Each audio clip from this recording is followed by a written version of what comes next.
Jadi saudara, kalau kita bicara soal hero, bicara soal pahlawan, siapakah pahlawan itu? Bukankah dalam setiap cerita, setiap film yang kita nonton, pahlawan itu adalah satu orang yang berani mengambil tindakan dan mengorbankan dirinya untuk keselamatan banyak orang. Dalam surat-surat yang ditulis oleh Paulus, Yesus dilukiskan sebagai Adam kedua. Karena Adam pertama, oleh karena kegagalan dia taat kepada Tuhan, semua manusia jatuh ke dalam dosa.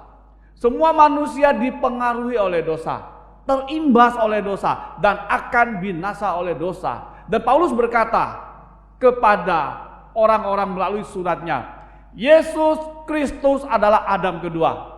Kalau oleh karena Adam pertama orang binasa, maka karena Adam kedua orang diselamatkan bagi yang percaya kepada Dia. Tokoh yang kita percaya, Yesus Kristus, tokoh yang sentral itu, Dia adalah Adam kedua.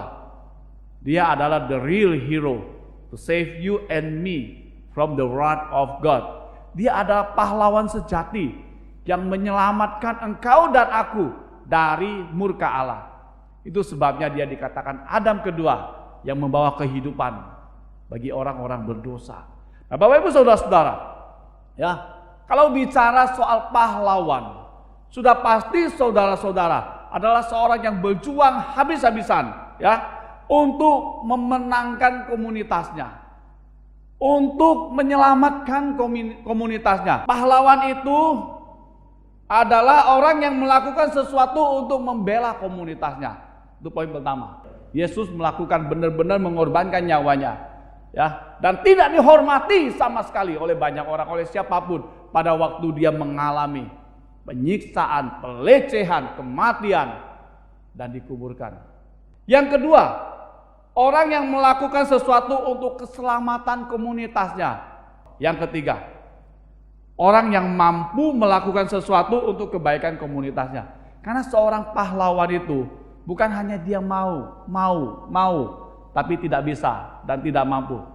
Ya, seorang yang jadi pahlawan bukan sekedar mau, tapi dia mampu.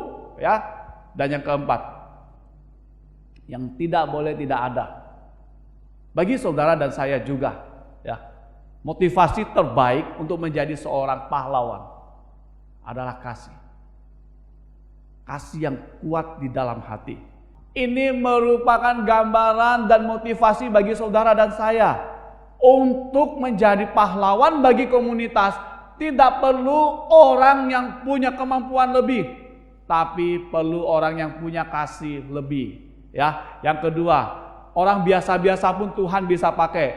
Ya, yang ketiga, saudara-saudara, harus ada sensitivitas terhadap kehendak Tuhan. Dan yang keempat adalah saudara, berani rugi, berani bayar harga, berani berkorban. Kasih membuat orang bertindak. Kasih membuat orang memikirkan orang lain. Kasih membuat orang mau berkorban bagi orang lain. Dan kasihlah yang menggerakkan saudara dan saya menjadi pahlawan di mata Tuhan dan suatu hari di mata komunitas.